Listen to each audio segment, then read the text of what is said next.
Mark Megan's Weekly Roast. Proudly supported by Cialis for Men. Are you one of nearly 3 in 10 men experiencing erectile dysfunction? Why not have a quick, discreet chat with your pharmacist about Cialis for Men 10mg film-coated tablets, which contains tadalafil. Now available without prescription in pharmacies nationwide. Find out more at cialisformen.ie. To be taken at least 30 minutes prior to anticipated sexual activity. Always read the label. GoLoud.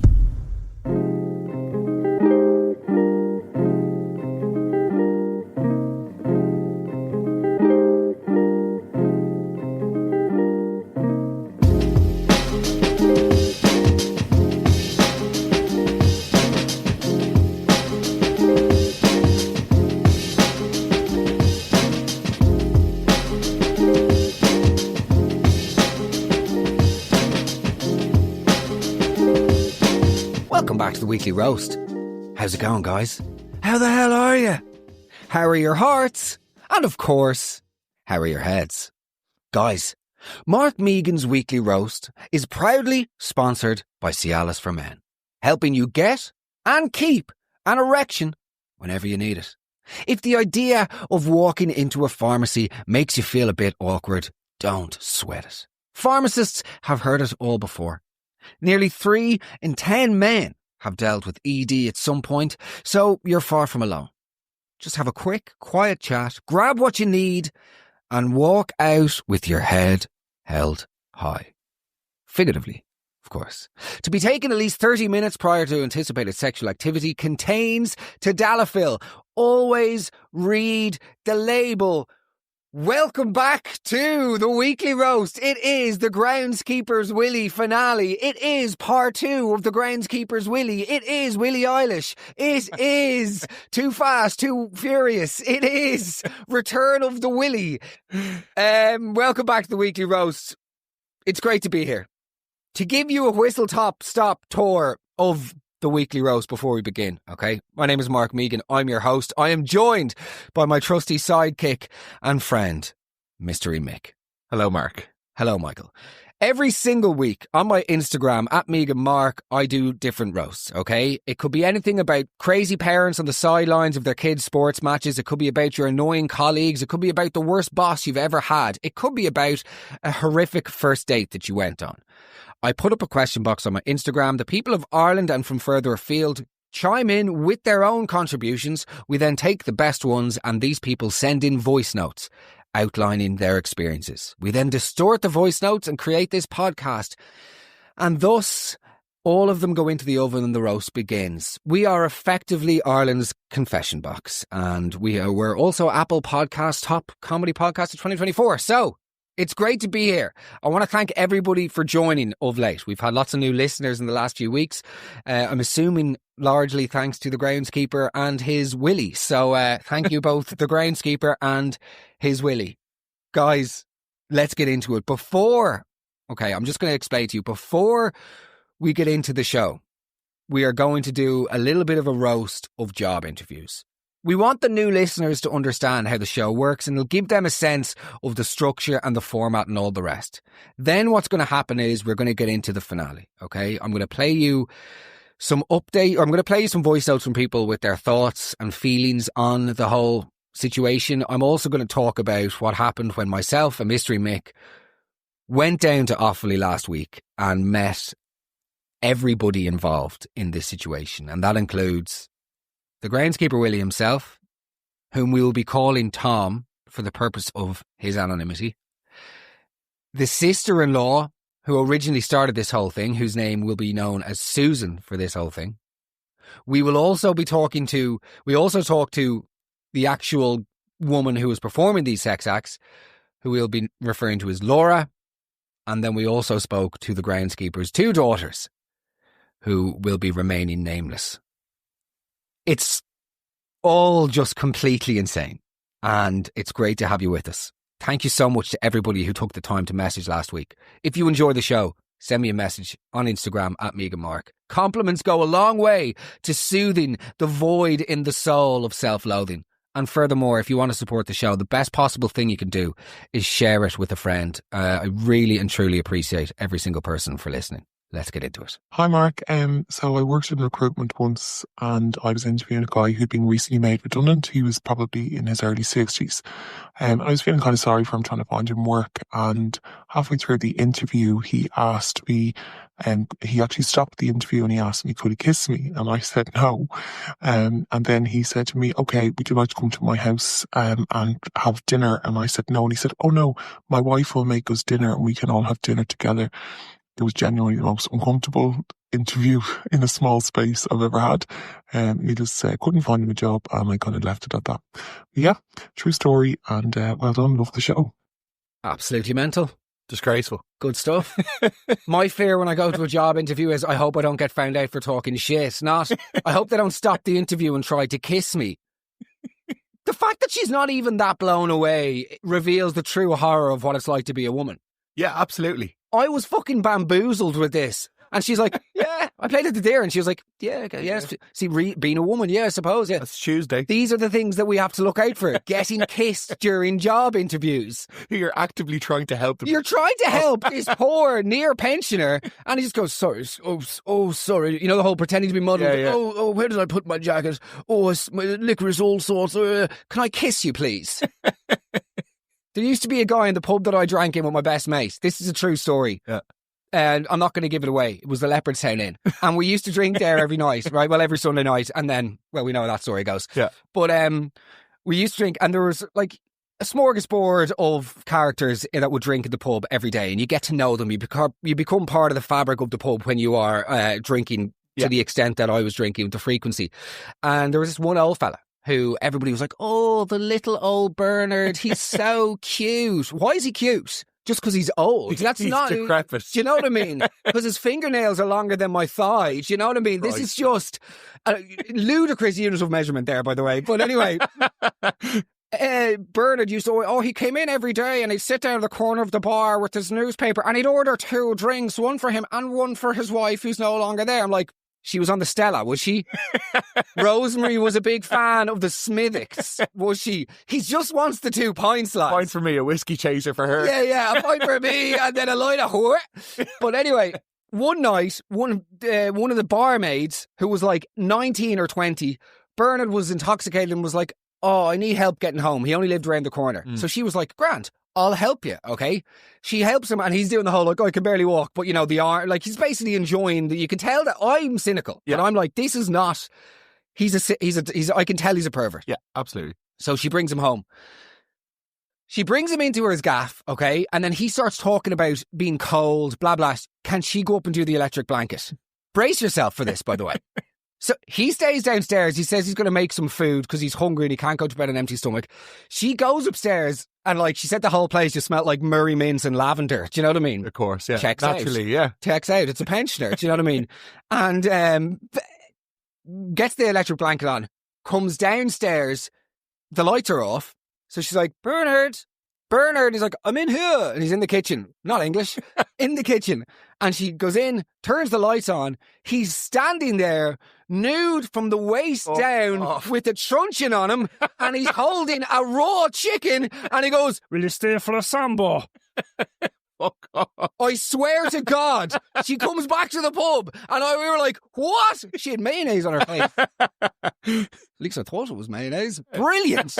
So yeah, Bernard. And then just like he was allowed to drink at the pub continuously. No, it's just he must have gotten ahead of himself. What do you mean he got ahead of himself? How was he able to go from pensioner to boner that quickly? Anyway, it's too early for the penis chat. Yeah. Kissing somebody during an interview, completely insane. Ridiculous. And the age is, I'm sure he was like, oh, he's a real chancer, a character. He's a pervert. By the way, do you fancy some canoodling? No. What about a carbonara? Mental. To go from the frigatone to the rigatone. This is awful. Podcast is gone in the sewer where we belong. Yes. Manure. Let's go. So I did an interview for nursing. Around 1995, when you had to apply for nursing to the individual hospitals. It wasn't done via the CAO like it is now. And anyway, got called for interview. And I went in and there was this older woman with her hair up in a bun and kind of like pearly hairpins in her hair. And there was 2 men there as well interviewing. So got asked all the usual questions. I felt it went really, really well. I was so happy with myself. And then she said one final question, and she asked me what I thought of the service provided by the HSE.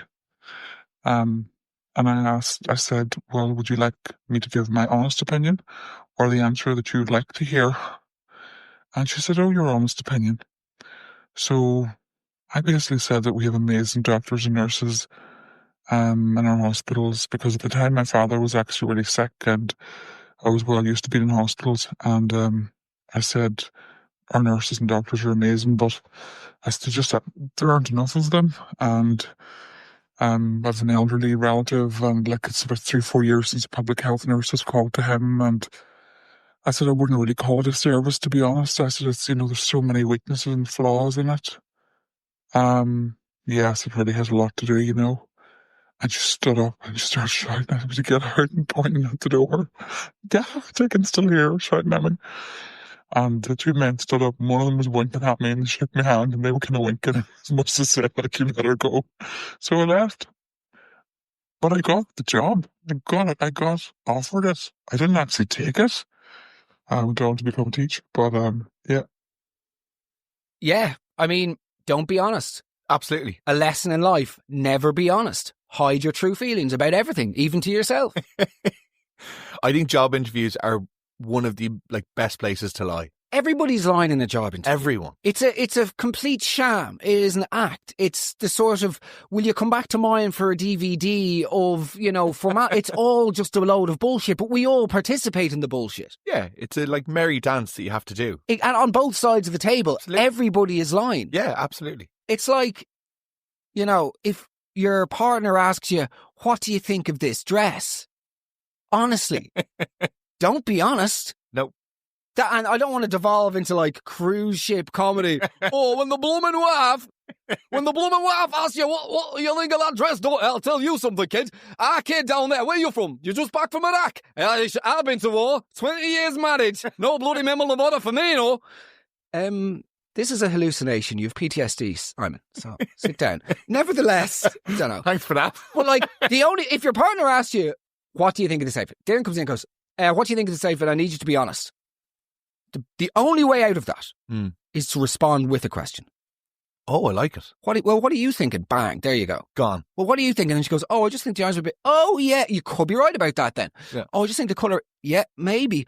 Respond with a question, then that keeps you, don't agree too quickly. Oh, I just think the colour, are the legs a bit flowery? Yeah, sorry? Are you a fucking Chelsea Flower show now, are you?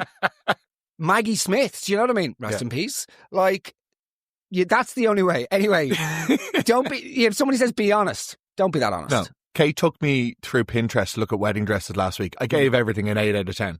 There was no way What, was it just not sitting on your shoulders right? Classic. Brilliant. Banter. Lads in dresses. This is genuinely schoolyard. Yeah. Okay, let's go. Let's try and rectify some maturity from this. Yeah. On we go. Hey, Mark. So I work in financial services, and I was interviewing an experienced person for a particular job. We deal with lots of different financial products. Anyway, the interview was over Zoom. Cameras weren't working, thankfully. I asked the applicant to explain to me what a swap was. It's a type of financial product for the non-nerds out there. Anyway, he proceeded to describe to me how to do a squat. No. And honestly, I couldn't believe when he was telling us. I still can't believe I held in the laughter. Anyway, I thanked him for his time and ended the interview very promptly. But the description of the squat, you stand with your feet shoulder width apart. You start to bend your knees. Seriously, hilarious. I mean, I'm not getting that job because I don't know what either of those two are. A squat or a swap. What are your thoughts? This is the type of answer that most people I went to school with would give in a job interview. Oh, he's cannibalising his own childhood for the sake of content. Here we go. I wonder who picked that up off. You, Mark. Keep going with your points while you still have time.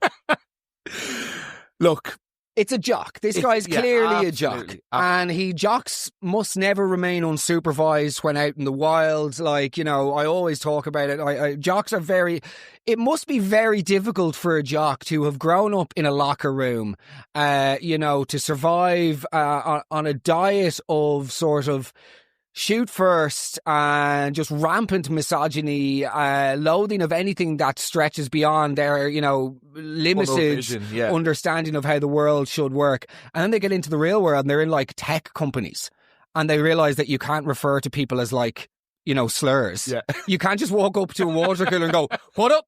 Blah." Do you know what I mean? In a weird way, you almost feel sorry for jocks, but then you meet them.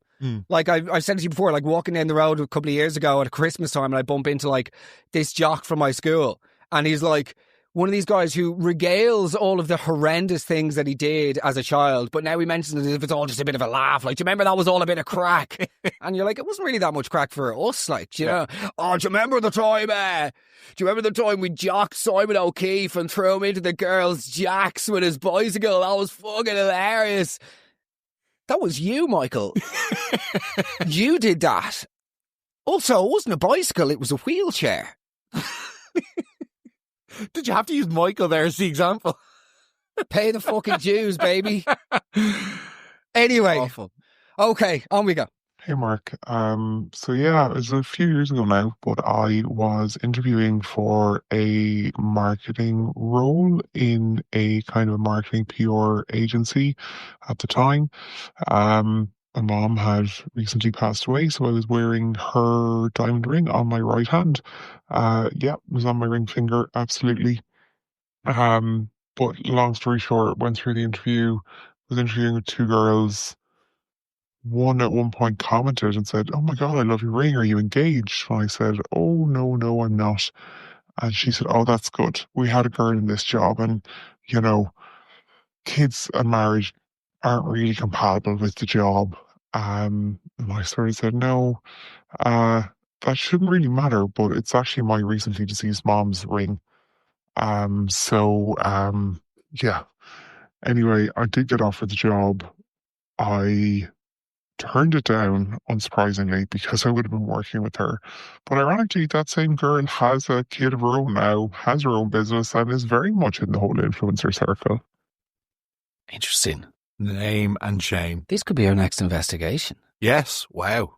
I mean, as soon as your mother's ring has been spoken about in an interview, that's when you have to just HR. Yeah.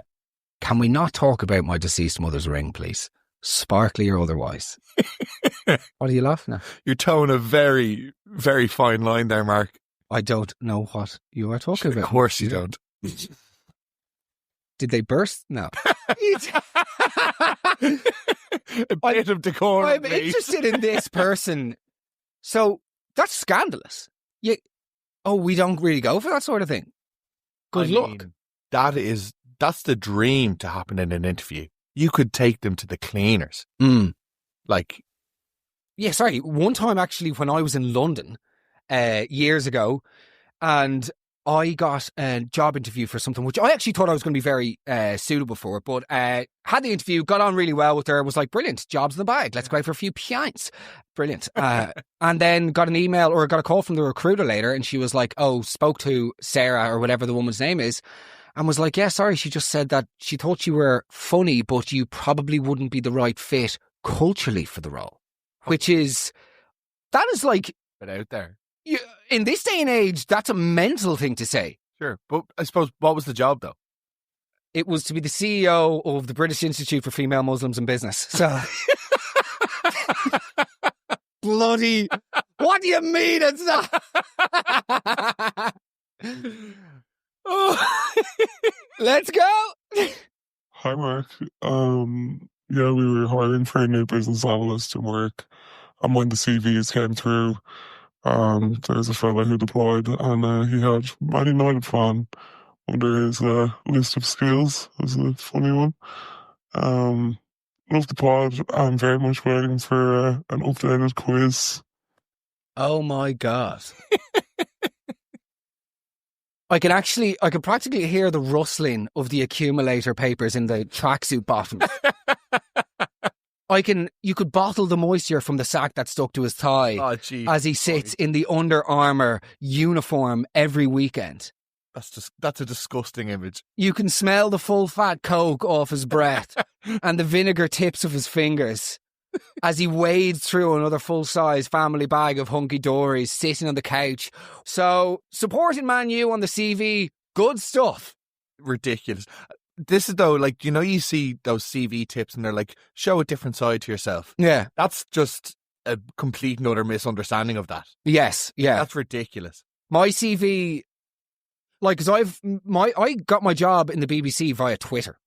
Really? I am the king spoofer. Like, the fucking spoof out of me, man, is just outrageous. As, like, anybody who knows me knows. Okay, where are we with this? He supports Man U. Fair play to him. Good luck. Did you ever have an interest in football when you were in the UK? Yeah, I tried to play in Joey's in Sallynoggin whenever I was 13 years of age. And then they were like, he's never played football before, but I think my dad knew the coach. Okay. So they got me down for a training session and the ball went into the car park and I ran out to get the ball and I bent down under this like railing to pick up the ball, hit my head, started crying, and all the tough Sallynoggin kids laughed at me. So that was the end.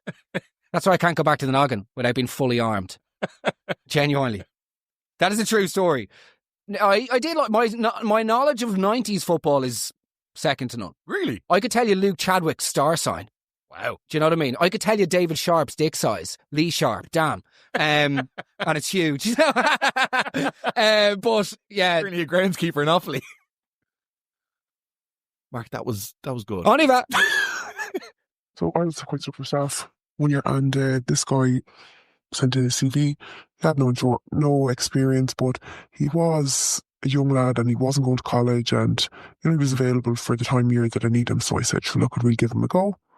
So he came in and he definitely needed a bit of work, but we said, we chance it. Told him to come in the next day for a trial, see at 12 o'clock. Next morning, maybe 9:30, got a phone call from his mother, who rang to tell me that did I know that he had no experience, and was I really going to give him a job? And I said, sure, don't we all have to start somewhere? But she said, he has no experience. And I said, that's okay, we can train him. And she said, but are you really going to? He's applied for 47 jobs and he's never gotten as much as an interview. And I said, do you not think that you might be part of the problem here? Like, do you ring all prospective employers and warn them off? I was like, would you just give the lad a chance? So, anyways, turns out she wasn't far wrong. Not only did he have no experience, the poor lad had no social skills. He couldn't make eye contact, he couldn't talk to the customers, and he really was not a fan of being asked to do anything by a female. So the training really was gone miss on him. So we had to say goodbye. Interesting. It was quite a wild ride, that voice. It really was, yeah. Initially, let me just tell you where I'm at with this one, Michael. Okay, yeah. Initially, it began with sort of massive sympathy for the man. Yeah. Because I thought, wow, he is a toxic, overbearing, poisonous, odious wench of a woman masquerading as a mother, ringing up potential employers and, hemorrhaging his opportunities for the future. Yeah. And then I realised he can't get through the working day without becoming horny. Did she say that? Is that mean? That's you, mate. He's standing at the... No. Sorry, I'm blurring between reality and... A little Freudian slip there, perhaps? No, Freudian slop. But then, we go on to discover he's really inept at the job. Fair play, by the way, fair play for the rigorous pushback from the hiring manager. I really respect that. Ludicrous that the mother's ringing up to sort of, fluff her son's chances. That's just all bananas. And then she goes, well, we did have to leave him go in the end. Yeah. Boy, because he got caught in the supply closet wanking over Sinead's Facebook photos. Do you know what I mean? He put his ass in the photocopier. What was he doing? What do you think? It's no wonder that he wasn't able to look people in the eye. One eye, apparently. It's no wonder he lacks like basic social skills and core competencies with like a parent like that. Yeah. Like you're just set up for failure there. It's shocking. That's my fear. Like, obviously, I'm going to become a dad. And, like, the genuine terror I have about how much I'm going to damage my child. And, like, trying to prevent that, but knowing that no matter what I do, it's going to happen. Like. Yeah. You literally can't get away from it. Yeah. Well, you'll be fine. Fingers crossed. Just don't ring any future employers, and I think that's a fairly good benchmark. No.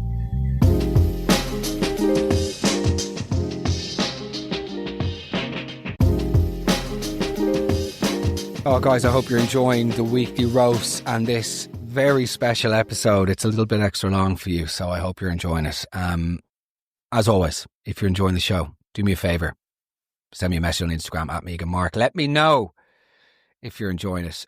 Also, if you could do us a huge favour, wherever you're listening to this right now, will you click subscribe or follow? It means the episode will show up for you every week, and it really helps us. I didn't realise until recently, but one of the team in here emailed me and said you need to make sure people subscribe and follow the podcast. So, yeah, it would be great if you could do that. And also just thank you so much for listening, because obviously we've had so much growth in the last few months, especially since Mystery Mick came on. So I really want to say thank you all, as does Mick. Now, here we are. The Groundskeeper's Willy. Just to bring you up to speed, okay? Obviously, I'm assuming that you've listened to the other episode by now. If you have not, I would suggest you go back and listen to that. If you continue with this episode without listening to the other one, you're an idiot. Nevertheless, after last week's goings on, I was in touch with Groundskeeper Willy's daughters, aka Tom. They, as we learned, realised that it was in fact their father. I messaged them and said to them, would they be interested in having a conversation? And it sort of began as a joke, them saying, listen, come down to Offaly, we'll all have a laugh, to then me messaging Laura and Susan and them saying, 100% let's do it. Largely, I think, due to Susan's pushing of Laura to actually go onto the podcast. All of a sudden, myself and Mystery Mick found ourselves driving down to Offaly on Wednesday to meet the groundskeeper himself with his two daughters, and then with Laura and Susan afterwards. So, in the history of making sort of comedy, okay, and like doing different things on the internet, even with my book and stuff, I can't really overemphasize just how awkward it was to be standing in a room with 6 people, 7 including Mick, right there, yes, 7 including Mick, and then to have to go, right, will we sit down and talk about the blowjobs? I've done a lot of therapy in my life. And this was still pretty shocking, like. So, before I play the interview in full, I'm going to hand it over and we're going to answer some of your remaining questions. We won't leave any stone unturned. It's the Groundskeeper's Willy Part 2 finale. Let's get into it. Hi, BJ. My question is, did the groundskeeper rate this BJ from the horny enough unit and compare it to his other women, since he's not a one-woman man? I just need to know this. Obviously, I didn't ask that. What an inane... Do you think Louis Theroux deals with this shit?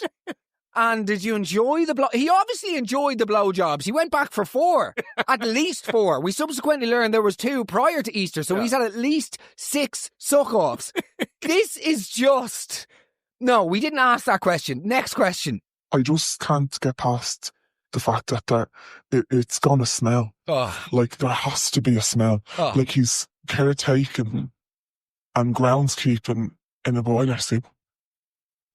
And I just can't imagine he is getting up and having a wash before work and then going to keep the grounds. Like, or is he having a shower in the mornings? He's going to send the hi BJ message, you know? Okay, well, you met Tom. He's definitely the type to shower in the morning. Yeah, there was no bad smell. No, sorry, egregiously disagree. There was no indication whatsoever of a lack of hygiene. This is like a perfectly normal professional individual who washes himself. By the way, everybody should shower in the morning. Showering at night is something you get away with as a teenager. Yeah. Once you're an adult in the working world, get up out of Start your day. Start your day soaking not just your genitals, but every part of your body, all over the epidermis, the largest organ on your body. Yeah. Second largest. Brilliant.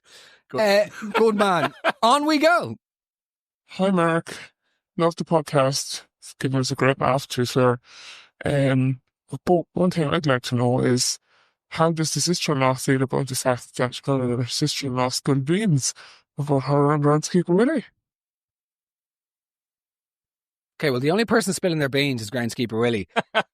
Again, Louis Theroux. But no, they were completely fine. I think everybody needs to remember with this, like, these people are up for having crack. Like, Susan is taking the piss out of her sister-in-law. They have, like, a very, from what we witnessed, they have a very good relationship. Yeah, this isn't like salacious or bad. Like, this is them having a bit of crack. Yeah, and she's like, oh, my sister-in-law, I knew she was up to something when she offered to bring my kids to school because she's not that sound. Like, she's taking the piss. Absolutely. Like, there's very much, certainly with the Laura and Susan, I would have thought, yeah, like, they're clearly good mates. And as you'll learn from the interview, Laura, like, she doesn't seem to care. She has no qualms. Like, she's living her best life. Is just a reflection of our judgment, I guess. Absolutely, yeah, the fact that we think it's unusual. She's like, I don't really care. On y va. Okay, my question is related to the sister-in-law that you interviewed.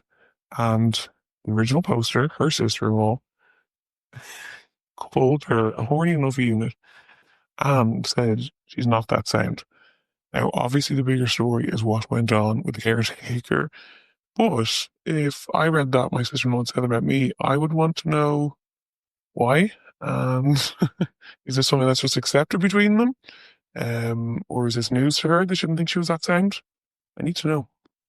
Yeah, again, it's just not that much of a story. They have a great relationship. They're just two women who, like, they're clearly mates.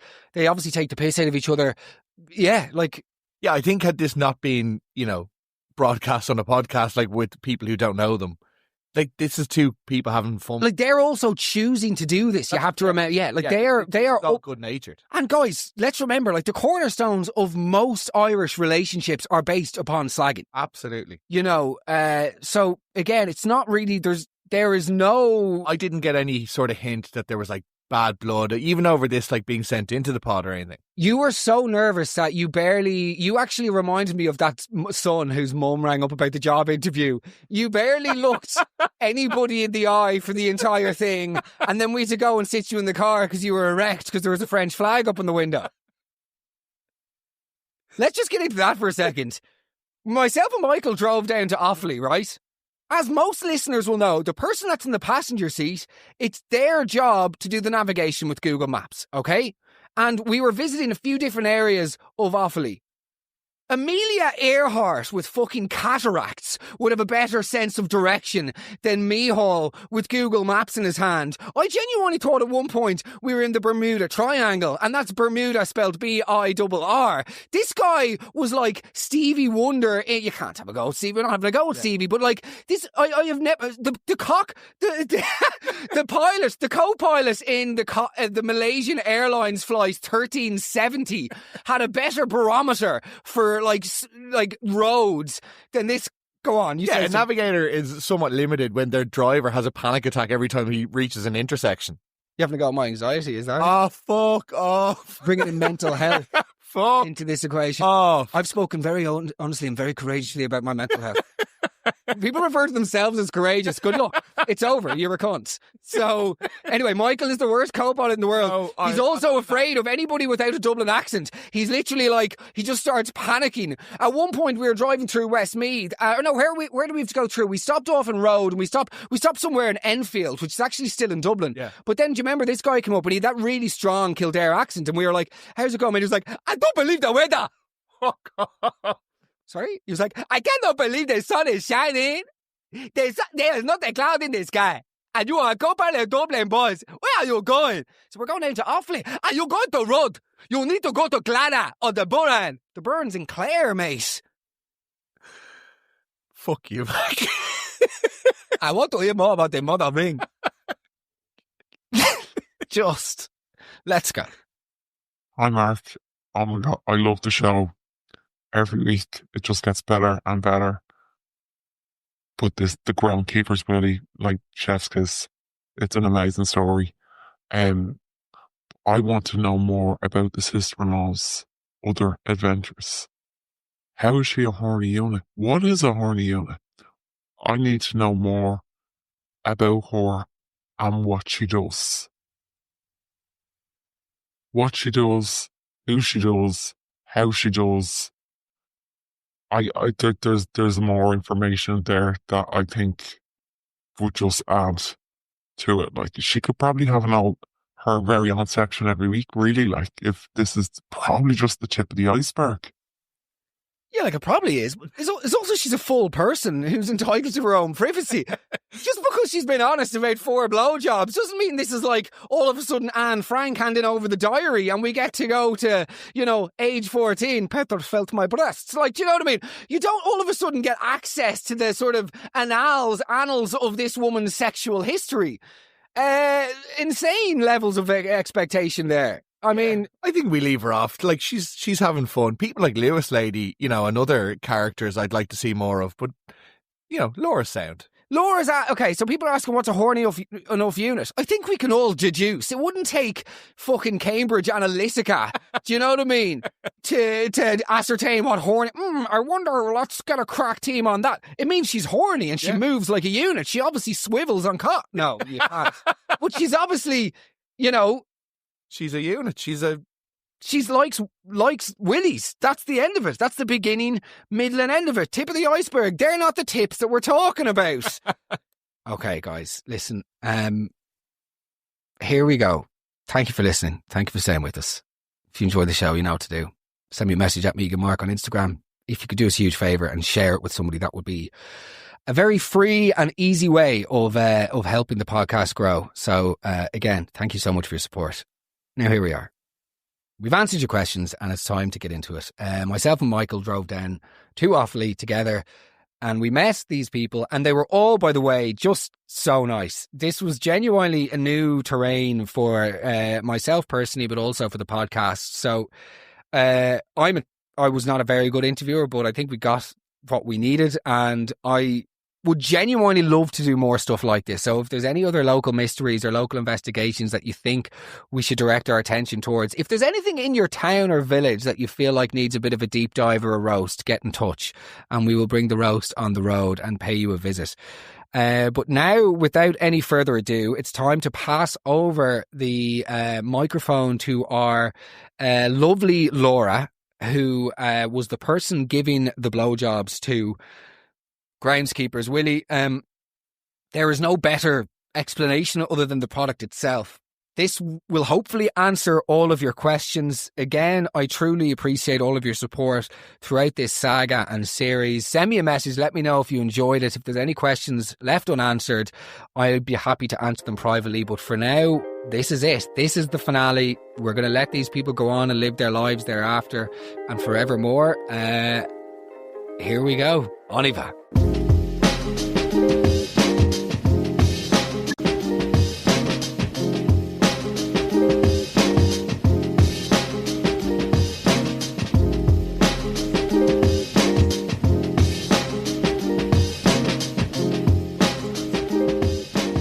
Yes.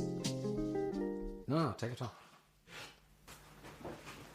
Genuinely take as long as you need because we're basically going to have to record me speaking into this track and then that's why I want there to be a little bit of a pause so then I can edit your voice after. Yeah, exactly. It's lovely here, by the way. Yeah. Probably the first interview they've done of this. Okay, are you good? Laura, in your own words, why are we sitting here and having this conversation today?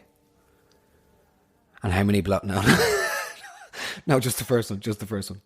Just talk us through how all of this came about for you. basically. I was lying in my bed on Sunday night after a bit of a feed when I got a message from my sister-in-law, Susan, who you met.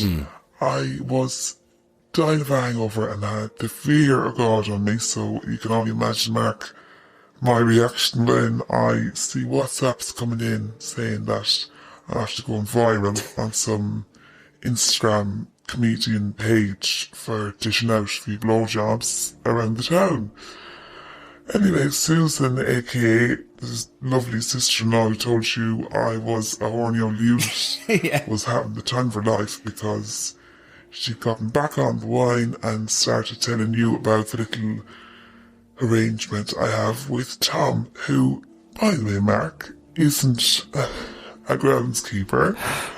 He's a caretaker and a handyman, but we can go back to GoLoud Tom later on.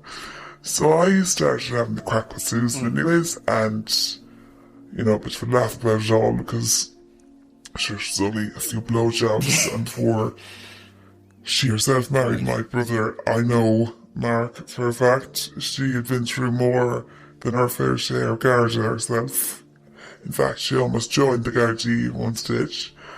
So I went on Instagram and I said I'd follow you.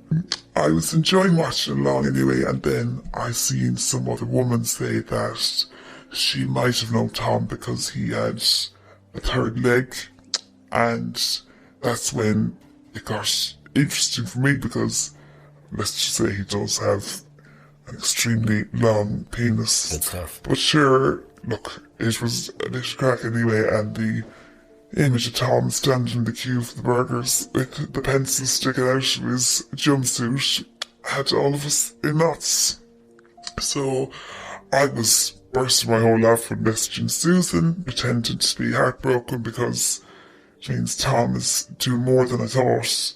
And that's when you shared a message then from one of his daughters. And sure, look, then all hell broke loose. So at this stage then, you know that his daughters know.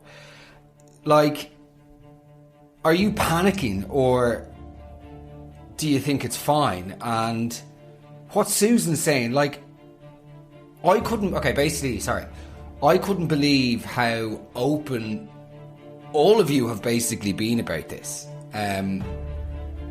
Especially Tom's daughters, who obviously I met earlier, but I'm just trying to get my head around this. Like, why are you so happy to do this interview, basically? I said I'd do this interview because in a way I wanted to come on and say, what's the problem? And I find it empowering. Okay, so like, I know that you've had a lot of fun with this and the podcast and stuff, but lots of people are messaging in, and I have to say it, where they think that you are crazy promiscuous for, you know, just sucking off a groundskeeper, like, you know. Honest to God, I mean, you'd swear some of these women had never seen a penis before, let alone suck it. Do you know what I mean? This whole thing might seem like a big deal to Dublin people, but I mean, when you're in, you know, rural Ireland, it can be slim pickings. You have to take what you can get, and, you know, I swear to God, the worst shaming of women is done by other women, Mark. Surely you'll find that. Well, you might have gotten me to Offaly, but I'm not going to take the bait on that question. Okay, well, can we move away? Like, what about the overalls? Actually, sorry, no. What about the kiss? People want to know about this whole you only giving them blowjobs but not willing to kiss them. I am not a kisser. It's just not for me. Never has been either. Especially with people I don't know. It's just not my thing. I don't know if you've ever seen Pretty Woman, Mark. No. Well, some girls hate giving blowjobs, and I'm not ashamed to say that I really enjoy it. It's not that I haven't done other stuff with Tom, but the blowjobs thing was mostly Susan winding up because she thinks it's gas that I enjoy giving blowjobs, and I'm proud of it. I mean, I also let him feed my tits and Good stuff. And what about the overalls then and the jumpsuit? Because, like, is that actually true? And I just have to ask this because people wanted me to ask it. If you're giving him the blowjobs in the overalls, would he just be like putting them sort of? Would he be unzipping the overalls and having it down his ankles, sort of like junior infant style at a urinal? Do you know what I mean? Like, what's the play there? Mark, he was never wearing a jumpsuit or what was it, a leotard, someone said at some point. He was wearing work overalls. You know, usually he'd just zip it at the front and tie the sleeves together and tuck them into the sort of back and to stop them falling down in the grass, especially on a wet day, you know yourself. Okay. Well, look, I know I'm jumping around the place, but can you tell people how you met Tom? Like, how did all of this start? And please explain the text messages, because it's just, as you might say, my girl, derangement. The whole thing began when I met Tom in the smoking area of our local. We got chatting and one thing led to another. I gave him a blowjob. It was around Christmas time, and that was, I suppose, the start of it. You know, the first one was at Christmas, and then the second was around, I suppose just Paddy's Day really, and you know, then nothing happened till after Easter, and that's when he texted me saying, the now famous, "Hi, BJ," question mark. Okay, but like, how is that a normal way to ask for a date? And how were his daughters? Like, you saw them, they were grand about this. So like, how, please explain that to me.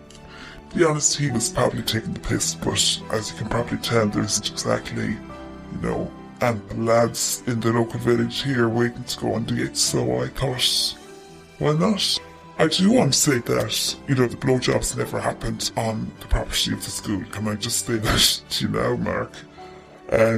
He just does the odd bit of work around there, and... Okay, well, actually, I'm delighted to hear that, because there were lots of questions about where specifically the blowjobs took place, and, yeah, given the nature of his work. Well, that is relieving, if you'll, yeah. And then he had sex once in the yard coming home from the pub.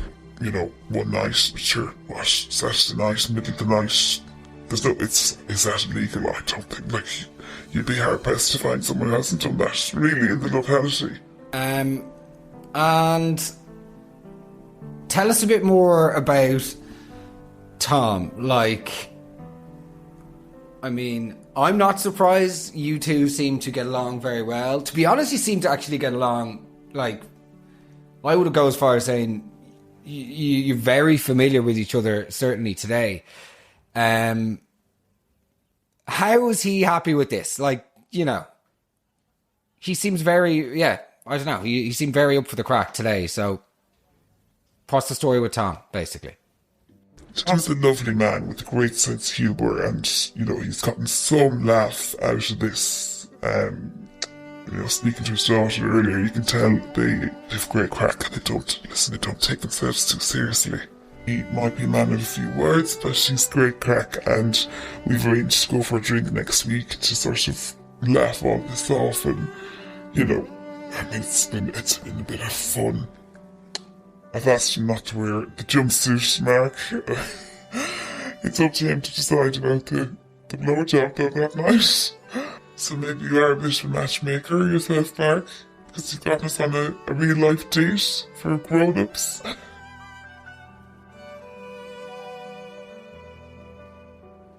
The men's up in that hairdress for blowjobs that it's all big sack.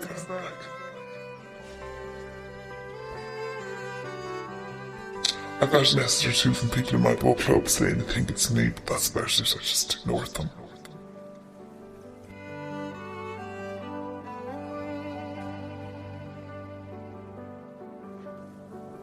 I don't go around giving blowjobs to everyone.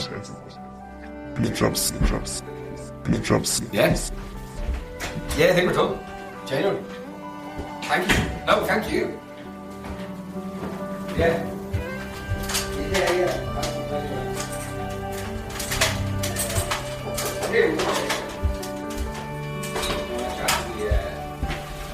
Yeah, we'll send it to you Yeah, of course.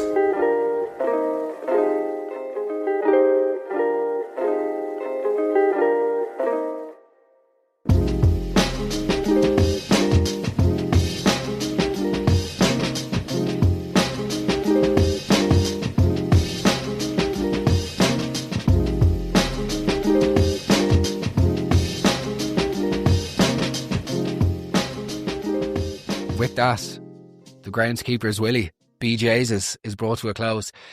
Thank you all for tuning in. If you enjoyed the show, let me know at Megan Mark on Instagram. I hope you're doing okay out there. Got a couple of messages from people last week who are going through some difficult times at the minute. So, yes, like, I don't know how to say this other than I am very grateful that the weekly roast can provide a bit of a laugh to people who may not be going through a time in their lives where there is lots of laughter, without sounding too earnest. I am genuinely humbled and grateful for that. So thank you so much for joining. As I say, if you want to show some love to the pod, just share it with a friend. It's the greatest way to help us grow. And we'll be back to business next week. Send us if you've any ideas for what you'd like us to roast, send me a suggestion on Instagram. If there's anything in your town or village that you think is worthy of us paying a visit to do a bit of an investigation on, get in touch and we will bring the roast on the road. And in the meantime, mind yourselves. Speak to you soon. All the best. Take care. Bye bye.